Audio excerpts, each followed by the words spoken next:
అధికారం ఎవరికైనా శాశ్వతం కాదు. ఒకసారి చేజారిక తిరిగి రావటం అసాధ్యం అన్న అపనమ్మకం ప్రస్తుత రాజకీయ వాస్తవాలకు సరిపోదు. తిరిగి ప్రజల మద్దతు పొందేందుకు వేసే ప్రతి అడుగు కీలకమే.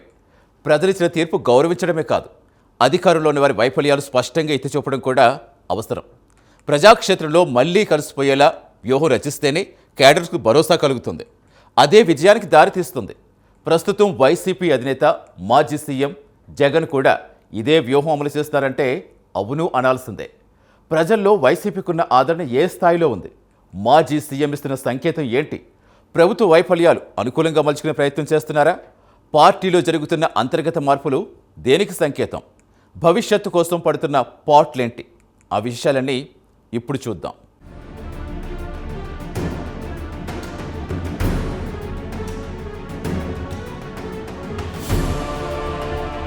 మాజీ ముఖ్యమంత్రి వైఎస్ జగన్మోహన్ రెడ్డి పర్యటనలు ఇప్పుడు రాజకీయ ఉత్కంఠకు కేంద్ర బిందువుగా మారాయి. ప్రజలతో ప్రత్యక్ష సంబంధాన్ని పునరుద్ధరించేందుకు ఆయన సాగిస్తున్న యాత్ర వైసీపీకి కొత్త ఊపునిస్తుంది.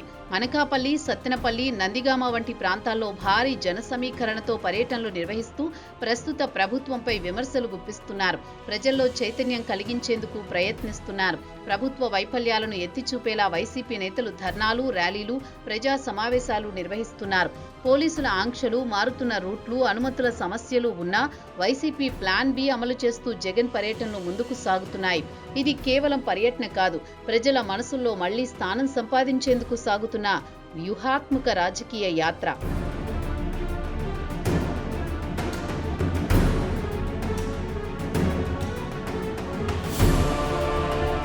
అధికారం కోల్పోయిన తర్వాత కూడా జగన్ పర్యటనలకు వస్తున్న స్పందన ఊహించని స్థాయిలో ఉందని వైసీపీ వర్గాలు చెబుతున్నాయి. నర్సీపట్నం మెడికల్ కాలేజీ పర్యటన సందర్భంగా 60 కిలోమీటర్ల మార్గంలో ప్రజలు స్వయంగా రోడ్లపైకి వచ్చి స్వాగతం పలికిన దృశ్యాలు వైరల్ అయ్యాయి. వైజాగ్ స్టీల్ ప్లాంట్ వద్ద కూడా జన సందోహం కనిపించింది.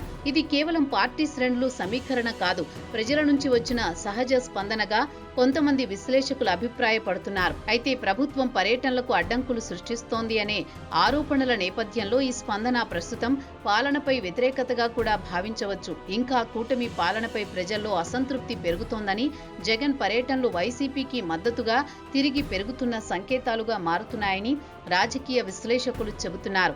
అయితే ఈ స్పందనలో వైసీపీ కార్యకర్తల సమీకరణ, ప్రచార వ్యూహం కూడా భాగమై ఉండొచ్చు. కానీ కొన్ని చోట్ల ప్రజలు స్వచ్ఛందంగా పాల్గొనడం, మార్గమధ్యంలో స్వాగతం పలకడం వంటి దృశ్యాలు నిజమైన ప్రజాదరణకు సంకేతాలుగా కనిపిస్తున్నాయి.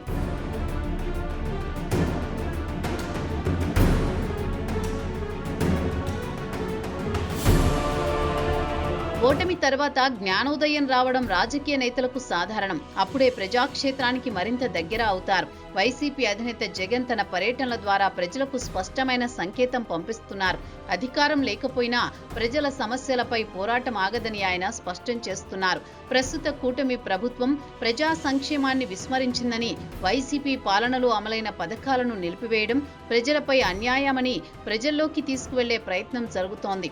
ఆరోగ్యశ్రీ, అమ్మఒడి, విద్యా దీవెన వంటి పథకాలపై ప్రజలు మద్దతు తిరిగి పొందేందుకు జగన్ ప్రత్యక్షంగా ప్రజల మధ్యకి వెళ్లి వైసీపీ పాలనలో జరిగిన అభివృద్ధిని గుర్తు చేస్తూ ప్రస్తుత పాలనా వైఫల్యాలను ఎత్తి చూపుతున్నారు.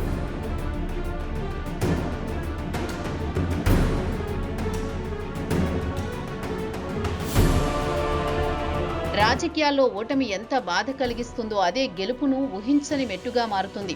కానీ దానికి ఎంచుకునే వ్యూహాలే కీలకం. ఇప్పుడు మాజీ సీఎం జగన్ వైసీపీని మళ్లీ ప్రజల మనసుల్లో నిలబెట్టేందుకు 3 దిశల్లో వ్యూహాత్మకంగా అడుగులు వేస్తున్నారు.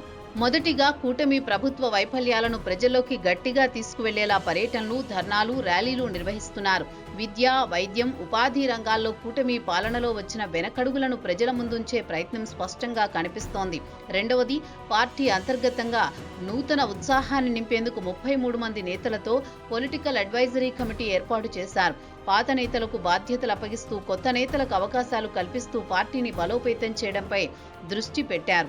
ఓటమితో డీలా పడిన శ్రేణుల్లో మళ్లీ చురుకుదనం తీసుకురావడమే లక్ష్యంగా నేతలకు పార్టీ కార్యక్రమాల్లో చురుగ్గా పాల్గొనాలని సూచిస్తున్నారు. చెబుతున్నారు.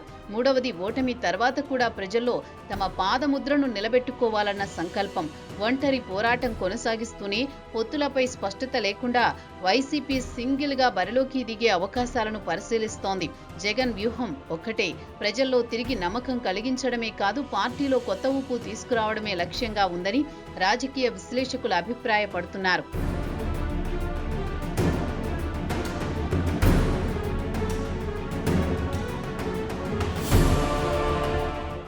ఓటమి ఎప్పుడు రాజకీయాల్లో పులి స్టాప్ కాదు. అది నాయకులకు ఆత్మ పరిశీలనకి, కొత్త దిశలో మారేందుకు ఇచ్చే విరామం. ప్రజలిచ్చిన తీర్పు గౌరవిస్తూ అదే సమయంలో వారి సమస్యలపై పోరాటం కొనసాగించడమే నిజమైన నాయకత్వం. అధికారం కోల్పోయాక వచ్చే ప్రతి అడుగు ప్రజలతో మళ్లీ అనుసంధానం, పార్టీ శ్రేణిలో నూతన ఉత్సాహం, వ్యూహాత్మక పునర్నిర్మాణం, ఇవన్నీ కూడా గెలుపు దిశగా వేసే పునాది రాళ్ళు. పవర్ సాధించాలంటే ప్రజల నమ్మకం తిరిగి సంపాదించాలి. అది మాటలతో కాదు, పనులతో, ప్రజల మధ్య ప్రత్యక్షంగా ఉండే హాజరుతోనే సాధ్యమవుతుంది. ఓటమి నేతలకు నేర్పే గుణపాఠం మళ్ళీ ప్రజల మనసులో నిలవాలంటే ప్రజల మధ్యే ఉండాలి. జగన్ వేస్తున్న అడుగులు ఏ దిశ చూపిస్తాయో మరి కాలమే సమాధానం చెబుతుంది.